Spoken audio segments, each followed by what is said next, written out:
So the first question, 2014, number 4, it wants the average acceleration. Ooh. So average acceleration is finding the slope of the velocity, and it gives us an interval from 2 to 8. So that means that I'm going to find, there we go, v of a of 8 minus v of a, or the velocity of train A at 2, divided by 8 minus 2. So it's average rate of change. It's going to be negative 120 minus 100 over 6. Now, FRQ, you can leave it like that. If you want to reduce, that's 110 over 3. It doesn't say indicate units, so it's meters per minute squared, because this is meters per minute and this is minutes, so it'd be meters per minute squared, but it doesn't say indicate units measure, so you can just leave it as negative 110 over 3. Okay, then it says the second train. So train A runs back and forth. So train A goes east and west. So I'm going to call this train A and this train B, because train B, it says, goes north. Okay, so what do you want to find? What do you know? And when? So I know the velocity of train B. I hit something. I know the velocity of train B, which is that. So the velocity of train B at 2 means I just have to slip 2 in for B, and I think you get 125. So I know that at 2 seconds, the velocity of train B is 125. So if we were to, I'm changing my mind. I would like to not call this B and A. I'm going to call this X and Y, just so that we know that one's going side to side and one's going up and down. So I know dy dt at time t equals 2 is 125. Okay, then I want to find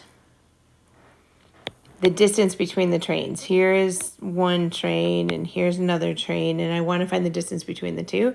So I'm going to call that distance z. So it wants to know the distance, or the change in the distance between the two trains. So that's dz dt. Okay, and I want to know when this happens at time equals 2. So I think this is Pythagorean theorem. I think x squared plus y squared equals z squared.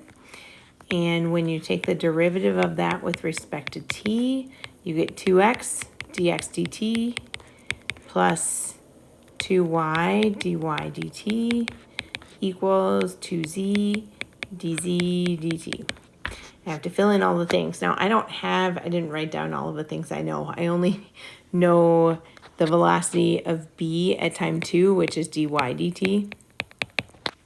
But I don't have the rest of it. So it did say that train A, which goes up and down, is 300. And it said that train B at time 2 is at 400. This is a 3, 4, 5 triangle, so that means that the distance between the two is 500. So that's helpful. So 2 times 400 dx dt, and dx dt, oh, that's up here. At 2 seconds, the velocity is 100. Plus 2y, y is 300. dy dt, we figured that out, is this guy, 125, equals 2z is 500, and we're solving for dz dt.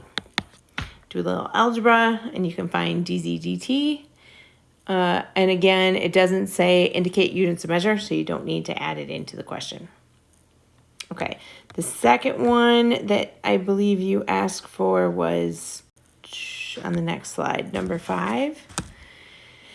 Okay, so part A just says show that h dt equals negative square root of h over 5. Okay, so I want, or I need to find, every year my verbs change. This year it's fine. So I'm going to find dH dt. What do I know? I know that the volume, so I know that dV dt of the coffee in the pot is changing by negative 5 pi square root of h. So I know that.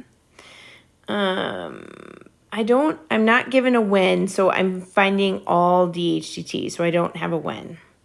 And I know that my equation that I'm working with is volume equals pi r squared h.